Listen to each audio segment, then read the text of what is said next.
Hello बच्चों, कैसे हो आप लोग। आशा और उम्मीद करता हूँ स्वस्थ होंगे, मस्त होंगे। जहाँ भी होंगे ज़बरदस्त तरीके से आप अपनी तैयारी कर रहे होंगे। साथियों, आज हम आप लोगों को प्रैक्टिस कराएंगे लिंग चैप्टर का, जिसको मैंने कल पढ़ाया था बहुत डिटेल में, पूरे नियम के साथ टिप्स और ट्रिक्स दिया था। आधी घंटे में मैंने उसको कल कवर किया था। बहुत अच्छा क्लास था, अगर नहीं देखे हैं तो देख सकते हैं आप। और आप लोगों को क्लास छोड़ करके नहीं जाना है, एक अच्छा स्टूडेंट बनना है। देखिए, मैं एक बात बता देता हूँ, टीचर सब अच्छे होते हैं, बस विद्यार्थी को अच्छा बनना होता है। टीचर में कहीं से कोई कमी नहीं होती है, बस आप अच्छा हो जाओ, बस सारा का सारा मैटर ही सॉल्व हो जाएगा। आप ये मत सोचिए कि ये टीचर खराब पढ़ाते हैं, ये टीचर अच्छा पढ़ाते हैं। कोई खराब या अच्छा नहीं पढ़ाता है, सब टीचर अच्छे पढ़ाते हैं। आप कितना अच्छा पढ़ना जानते हो, इस चीज़ पर निर्भर करता है आपका सिलेक्शन। तो एक अच्छा स्टूडेंट बन करके जहाँ जितना जो भी ले पढ़ लो, है ना। और अपने सिलेबस के अकॉर्डिंग ही पढ़ते रहिए। और लिंग चैप्टर से आपको बहुत सारे क्वेश्चन देखने को मिलते हैं। अगर आपके सिलेबस में हिंदी है तो निश्चित तौर पर यहाँ से 2 क्वेश्चन या 3 क्वेश्चन देखने को मिलते हैं। तो चलिए चलते हैं हम अपने प्रश्न की ओर और इसको एक एक करके कवर करेंगे। देखिए, यहाँ पर कहा गया है मेढक का स्त्रीलिंग क्या होगा। भाई साहब, मेढक का स्त्रीलिंग पूछा गया है, और मेढक का जो स्त्रीलिंग है वो क्या होगा, आपके सामने विकल्प दिया गया। मैं थोड़ा सा इधर कुछ कर रहा हूँ, है ना। हाँ, मेढक का स्त्रीलिंग क्या होगा। मेढक का स्त्रीलिंग मेघी होगा, या मादा मेढक होगा, या मेढकिनी होगा, या मेढकी होगा, क्या होगा। तो दोस्तों, इसका सही जवाब है आपका मेढकी। मेढकी सही जवाब है। अगर आप सही उत्तर नहीं दे पाए हैं तो आप इतना जान लो कि आपको तैयारी करने की बहुत ज़्यादा ज़रूरत है। आप नोट्स बनाओ, उसका रिवीजन करो, और रिवीजन करते करके फिर आप इस चैप्टर को सॉल्व करो। देखो, क्वेश्चन गलत नहीं होगा। पढ़ने का सही तरीका अपनाओ, है ना। बढ़ते हैं अपने अगले क्वेश्चन पर। कह रहा है बूढ़ा का स्त्रीलिंग क्या होगा। एक व्यक्ति जब बूढ़ा हो जाता है तो वही जो बूढ़ा शब्द है ये क्या है, पुल्लिंग है। और इसका स्त्रीलिंग क्या होगा। ऑप्शन ए में बूढ़िया दिया है, बूढ़नी दिया है, बूढ़िया दिया है, बूढ़ऊ दिया है ना। तो क्या होगा, बूढ़ा का स्त्रीलिंग क्या होगा। तो बूढ़ा का स्त्रीलिंग होगा बूढ़िया। आपका ऑप्शन सी सही जवाब होगा। अब बहुत लोगों का गलत हुआ होगा, फिर मैं दोस्तों कहता हूँ, अगर गलत हुआ है तो आपको नोट करना है ना। ये नहीं प्रश्न नोट करके इसे ना मत रटो, है ना। मैंने जो पढ़ाया है उस में मैंने अपने नोट्स से पढ़ाया है, उस नोट्स को आप अपना संक्षेप में बना लो और उसी का रिवीजन करो। रिवीजन करने के बाद प्रैक्टिस करो, देखो सही होगा, है ना। आगे बढ़ते हैं। कह रहा है निम्नलिखित विकल्पों में से स्त्रीलिंग शब्द की पहचान करें। इन चारों विकल्पों में कौन स्त्रीलिंग शब्द है उसकी पहचान करना है। दोस्तों, दो ही तरह के क्वेश्चन आते हैं, है ना। अभी दो क्वेश्चन जो आपको यहाँ पर दिया गया, बूढ़ा का स्त्रीलिंग बताओ, फिर इसके बाद मेढक का स्त्रीलिंग बताओ, है ना। वैसे ही पुल्लिंग पूछ लिया जाता है ना। तो एक तरह का ये होता है कि पुल्लिंग दिया रहता है, उसका स्त्रीलिंग बनाना होता है, बताना होता है ना। और यहाँ पर एक शब्द दे देगा और कहेगा भैया इस शब्द में पुल्लिंग है अथवा स्त्रीलिंग है, ये आप पहचान करो। तो जैसे आँख पुल्लिंग है या स्त्रीलिंग है, कैसे हम पहचान करेंगे। इसके लिए टिप्स और ट्रिक्स यही है कि कोई भी शब्द है, जैसे आपका आँख ही शब्द है, उसके आगे मैं यहाँ पर आँख रख देता हूँ। अच्छा ठीक है, नीचे रख देता हूँ, है ना। कोई भी शब्द है, उस शब्द के आगे आप सर्वनाम लगा दो। सर्वनाम में मेरा या मेरी लगा सकते हो आप, है ना। या फिर आप विशेषण लगा सकते हो। विशेषण में जैसे अच्छा या अच्छी, अच्छा, या फिर आप क्या लगा सकते हो, अच्छी, अच्छा या अच्छी लगा सकते हो आप, है ना। तो शब्द के आगे सर्वनाम या विशेषण लगा करके आप पता कर सकते हो। अच्छा लगाने पर फिट बैठेगा तो आपका उत्तर होगा पुल्लिंग है ना। अच्छा पुल्लिंग को दर्शाएगा, अच्छी स्त्रीलिंग को दर्शाएगा। मेरा ये पुल्लिंग को दर्शाएगा और मेरी स्त्रीलिंग को दर्शाएगा। या फिर आप वाक्य बनाओ, एक वाक्य का निर्माण करो और उस शब्द को संज्ञा बना दो और उसके बाद एक क्रिया लगा दो, है ना, क्रिया। तो ये 3 चीज़ें हैं। जिस शब्द में आप पुल्लिंग या स्त्रीलिंग ढूंढना चाहते हो, पहचान करना चाहते हो, उस शब्द के आगे मेरा या मेरी यानी सर्वनाम लगा करके पता कर सकते हो। उस शब्द के आगे विशेषण यानी अच्छा या अच्छी लगा करके पता कर सकते हो। उस शब्द को वाक्य प्रयोग कर लो, वाक्य उस शब्द को लेकर के वाक्य बनाओ और देखो उसकी क्रिया जाता आ रहा है कि जाती आ रहा है ना। ऐसे आएगा ना, जाता है इसका मतलब पुल्लिंग है, जाती है इसका मतलब स्त्रीलिंग है। तो आप अभी मिलेगा आपको बहुत सारा, है ना। तो इस तरह से आपको पहचानना है। तो आँख देखिए क्या है, आँख के आगे मेरा लगाएं या मेरी, तो आप कहोगे आँख के आगे कहोगे मेरी आँख, यही कहोगे ना, मेरी आँख, कि कहोगे मेरा आँख, है ना, मेरी आँख कहोगे। तो ये तो आपका स्त्रीलिंग है ना। कान, मेरा कान या मेरी कान, तो आप कहोगे मेरा कान, मेरा से पता चल रहा है पुल्लिंग है। मेरा दांत या मेरी दांत, तो कहोगे मेरा दांत, मेरा दांत से मतलब मेरा से पता चल रहा है क्या है, पुल्लिंग है ना। और हाथ, मेरा हाथ या मेरी हाथ, तो कहोगे मेरा हाथ। तो मेरा हाथ कह रहे हो इसका मतलब ये पुल्लिंग है, ये तीनों पुल्लिंग है। और यहाँ पर आँख को क्या कहोगे, मेरी आँख, मेरी कह रहे हो, इसी से पता चल रहा है आँख क्या है, स्त्रीलिंग है। ऐसे ही पहचान करते हैं दोस्तों। इस क्वेश्चन में तो ज़्यादा टाइम लगा, लेकिन कोई बात नहीं है, सीखना हमको है। समय भले ही लग जाए लेकिन हमको समझ में आ जाए, हमको कुछ नया मिल जाए जो हमको हमारे पाठ्यक्रम को आसान बना दे। तो ऐसे चीज़ों के लिए आप समय लगा रहे हो तो कोई गलती नहीं कर रहे हो। अब बढ़ते हैं अपने अगले क्वेश्चन पर। ये कह रहा है निम्नलिखित में से कौन सा विकल्प स्त्रीलिंग शब्द है। अब देखिए स्त्रीलिंग शब्द पूछ रहा है, ब्रह्मपुत्र है, सतलज है, सिंधु है, सोन है, स्त्रीलिंग पूछ रहा है। तो देखिए दोस्तों, जो नदियों का नाम होता है, गंगा है, यमुना है ना, और कावेरी है, गोदावरी है, नदियों के जो नाम होते हैं, नदियों के नाम स्त्रीलिंग में होते हैं। लेकिन अपवाद स्वरूप कुछ नदियां ऐसी हैं जिनका जो पुल्लिंग होती हैं, है ना, जो पुल्लिंग होती हैं।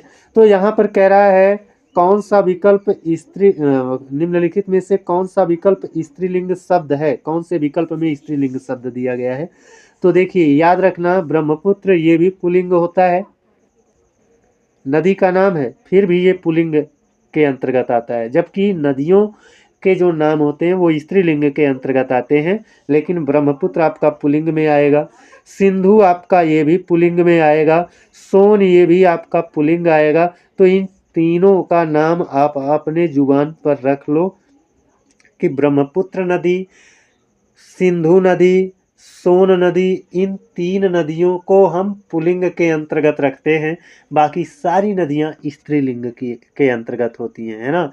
गंगा है, यमुना है, गोदावरी है, कावेरी है ना, वैसे है नर्मदा है, ताप्ती है, सब की सब नदियां क्या है, स्त्रीलिंग में रहेंगी। लेकिन ये 3 नदियां ब्रह्मपुत्र, सिंधु और सोन, ये तीनों नदियां पुल्लिंग होंगी।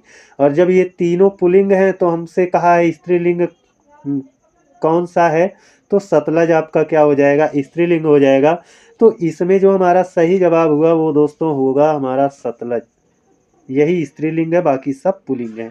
बढ़ते हैं अपने अगले क्वेश्चन पर। कह रहा है लेखक को स्त्रीलिंग बनाने हेतु किस प्रत्यय को जोड़ते हैं।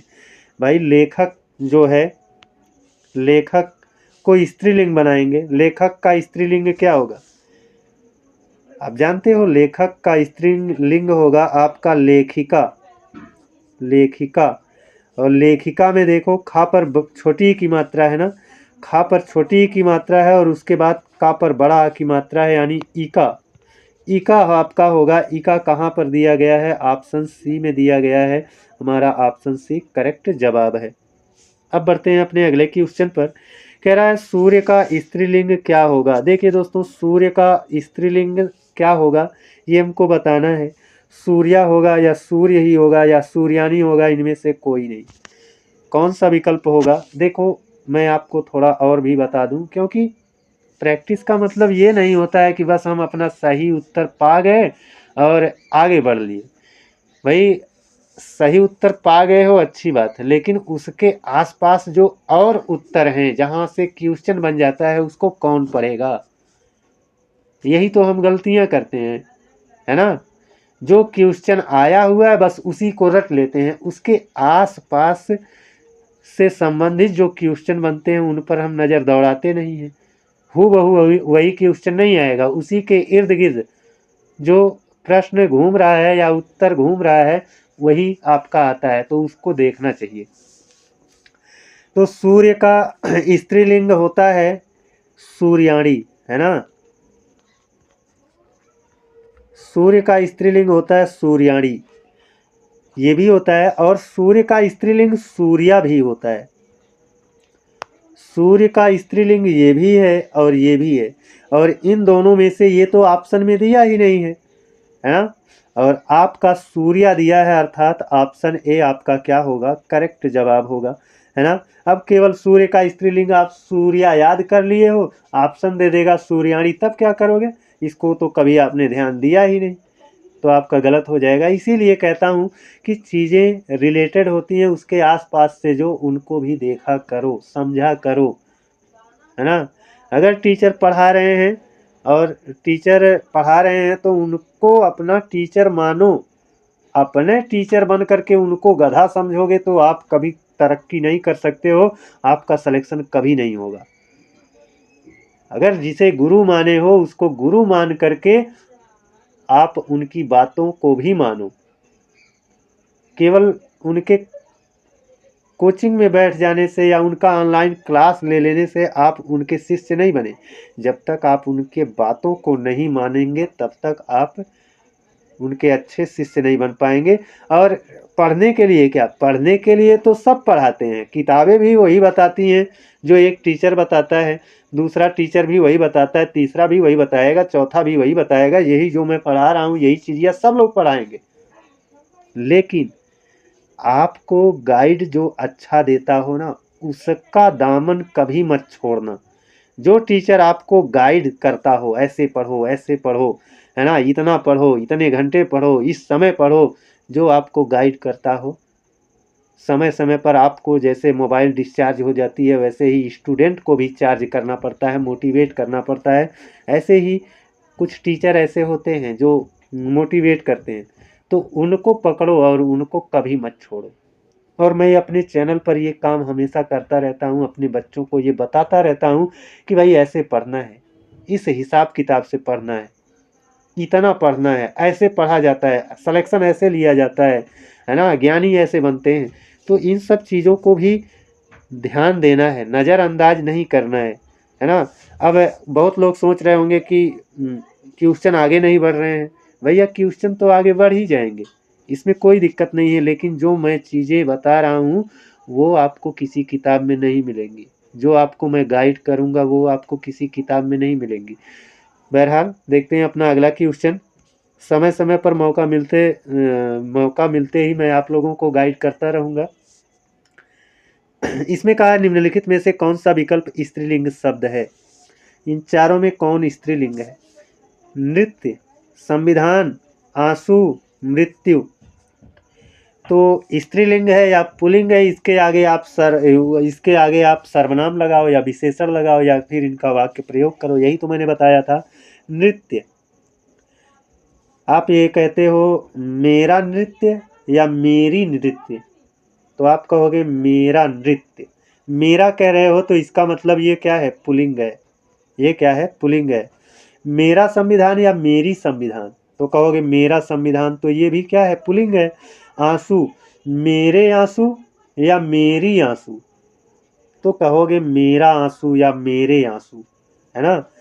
तो यहाँ पर मेरे से पता चल रहा है ये भी पुल्लिंग है। अच्छा, यहाँ पर मृत्यु, मेरी मृत्यु या मेरा मृत्यु, तो आप कहोगे मेरी मृत्यु। जैसे अभी ऐसे कह दिया जाए मेरी मृत्यु हो गई, मेरी मृत्यु हो गया, तो दोनों में आपको क्या अच्छा लगेगा? यही कि मेरी मृत्यु हो गई, है ना, उसकी मृत्यु हो गई, ऐसे कहेंगे। तो हो गई, गई से पता चल रहा है स्त्रीलिंग है ना। गया अगर आता सटीक बैठता तो आप कहते पुल्लिंग है। तो मृत्यु क्या है? ये स्त्रीलिंग का शब्द है और हमको स्त्रीलिंग पहचानना ही था। स्त्रीलिंग शब्द है, मृत्यु आपका करेक्ट जवाब होगा। अब बढ़ते हैं अपने अगले क्वेश्चन पर। ये देखिए अपना अगला क्वेश्चन है, इसमें कहा है पुल्लिंग शब्द है, इन चारों में आपका कौन पुल्लिंग है यही पहचानना है ना। तो देखिए दोस्तों, व्यय, नकल, हवा, पुलिस, कैसे पहचानेंगे? वही मेरा, मेरी, अच्छा, अच्छी या फिर क्रिया को लेकर के हम आगे बढ़ेंगे। तो हमारा सही जवाब क्या है? पुल्लिंग शब्द कौन सा है? यहाँ पर हम देखिए, अगर यहाँ पर हम ये कहें मेरा व्यय या मेरी व्यय, मेरा व्यय या मेरी व्यय, तो आप कहोगे मेरा व्यय, है ना। मेरा व्यय 100 रुपये होता है, ऐसे ऐसे नहीं कहोगे मेरी व्यय 100 रुपया होता है, ऐसे बोलोगे क्या? मेरी व्यय 100 रुपये होती है, ऐसे बोलोगे नहीं। मेरा व्यय 100 रुपये होता है। यहाँ पर नकल हो रही है या नकल हो रहा है, तो आप कहोगे नकल हो रही है। इस रही से पता चल रहा है क्या है? ये स्त्रीलिंग का शब्द है। हवा निकल गई कि निकल गया, या हवा बह रही है या हवा बह रहा है ना। तो आप ये कहोगे हवा बह रही है, इसका मतलब रही है, रही का मतलब ये आपका स्त्रीलिंग है। पुलिस आ गया या आ गई, पुलिस आ गई, पुलिस आपका आ गई, गई कहोगे, इसका मतलब ये भी क्या है? स्त्रीलिंग है। और यहाँ पर मेरा व्यय 100 रुपये होता है, तो मेरा से पता चल रहा है ये क्या है? पुल्लिंग शब्द है। बाकी सारे के सारे ये क्या है? स्त्रीलिंग है। इसमें से आपका ये पुलिस वाला बहुत ज़्यादा पूछा जाता है ना, और व्यय वाला ज़्यादा पूछा जाता है। ये दोनों तो बहुत, देखिए अब प्रश्न क्या है ये मायने नहीं रखता है, उसके अंदर जो ऑप्शन है वो ऑप्शन कभी प्रश्न थे, आज ऑप्शन बन गए हैं। इन चीज़ों को भी ध्यान देना चाहिए, एक ऑप्शन पर नहीं कि अरे इसका उत्तर ये है, बाकी 3 जो ऑप्शन में उत्तर हैं वो अगर गलत हैं तो क्यों गलत हैं, उनका सही वो सही कैसे होंगे? अगर वो सही हैं तो भाई अच्छी बात है ना, लेकिन गलत हैं तो उनको जानने का प्रयास करो कि वो सही कैसे होंगे। तो बढ़ते हैं अपने अगले क्वेश्चन पर। ये कह रहा है स्त्रीलिंग शब्द है, स्त्रीलिंग शब्द है। अच्छा 2 क्वेश्चन अभी हैं। स्त्रीलिंग शब्द है कौन सा है? मज़ा, किताब, दही, चावल। तो देखिए यहाँ पर कहेंगे मज़ा आ गया या मज़ा आ गई। मज़ा आ गया कहोगे या फिर मज़ा आ गई, तो कहोगे मज़ा आ गया, है ना। तो आ गया, है ना, या फिर ऐसे कहोगे मेरा मज़ा मत लो या मेरी मज़ा मत लो, ऐसे क्या कहोगे? कहोगे यही मेरा मज़ा मत लो, है ना। तो ऐसे कहने का मतलब यहाँ पर ये पुल्लिंग है, गया से पता चला ये क्या है? पुल्लिंग है। किताब, किताब अच्छी है या अच्छा है? तो कहोगे किताब अच्छी है। तो किताब जब अच्छी है तो ये अच्छी से पता चला, या आप इसके आगे लगा लो अच्छी किताब या अच्छा किताब, तो कहोगे अच्छी किताब। अच्छी से पता चल रहा है क्या है? ये स्त्रीलिंग है ना। दही, अब देखिए बहुत लोग सोचते हैं दही स्त्रीलिंग का है, लेकिन दही स्त्रीलिंग का नहीं है। दही खट्टा है, ये ऐसे बोला जाता है ना। वाक्य प्रयोग भी, मतलब वाक्य शुद्धि में भी आता है दही, ये पुल्लिंग होता है। और इसको, इसके लिए खट्टी नहीं खट्टा का प्रयोग करते हैं। दही खट्टा है, ये शुद्ध है। दही खट्टी है, ये आपका शुद्ध होता है। चावल, चावल अच्छा चावल या अच्छी चावल, तो कहोगे अच्छा चावल, ये भी आपका क्या है? पुल्लिंग है। तो भैया मज़ा, दही, चावल, ये तीनों पुल्लिंग हैं। स्त्रीलिंग की पहचान करना था तो स्त्रीलिंग की पहचान करेंगे तो स्त्रीलिंग में कौन मिलेगा? किताब मिलेगा। बढ़ते हैं अपने अगले क्वेश्चन पर। कह रहा है मंत्री शब्द में लिंग की पहचान करें। जो मंत्री शब्द है इसमें लिंग की पहचान करना है। देखो आप अपने संसद भवन में चले जाओ, देखो, है ना, टीवी पर न्यूज़ वगैरह देखते होंगे, पता चलता होगा कि अगर कोई महिला मंत्री बनी है तब भी उसको हम कहते हैं मंत्री, है ना, और पुरुष बने हैं तब भी उनको कहते हैं मंत्री, है ना। तो मंत्री शब्द का प्रयोग स्त्री और पुरुष दोनों के लिए करते हैं। जो इसका मतलब ये क्या है, स्त्री और पुरुष दोनों में कॉमन है, और जो कॉमन होता है उसी को हम कहते हैं क्या, उभय लिंग। तो मंत्री शब्द में लिंग की पहचान करें तो उभय लिंग होगा। जो दोनों मतलब स्त्री के लिए भी प्रयोग हो, पुरुष के लिए भी प्रयोग हो, अर्थात वह उभयनिष्ठ हो, वह होता है आपका उभय लिंग, है ना। ये आपका 10 सवाल था, लेकिन 10 सवाल नहीं दोस्तों, 10 सवाल के माध्यम से आपको बहुत कुछ सीखने को मिला होगा। आप इन क्वेश्चनों पर मत जाइए कि क्वेश्चन 10 हैं। इन क्वेश्चनों के सहारे मैंने आपको कुछ गाइड किया है, थोड़ा बहुत ज़रूर आपको गाइड मिला होगा। तो वो गाइडेंस आपको कहीं नहीं मिलेगा, और जहाँ मिलेगा वहाँ पर आप अपनी नज़रें टिकाए रखिए हमेशा। मैं ये नहीं कह रहा हूँ कि मुझसे ही पढ़ो, मेरे यहाँ ही पढ़ो, है ना, मैं ही सब बढ़िया से पढ़ाऊँगा, ऐसी कोई बात नहीं है। जहाँ आपको अच्छा लगे वहाँ पढ़ो, है ना। तो आज के लिए बस इतना ही दोस्तों। अगले दिन आप लोगों से एक और बेहतरीन क्लास में मिलेंगे। तब तक के लिए जय हिंद, वंदे मातरम।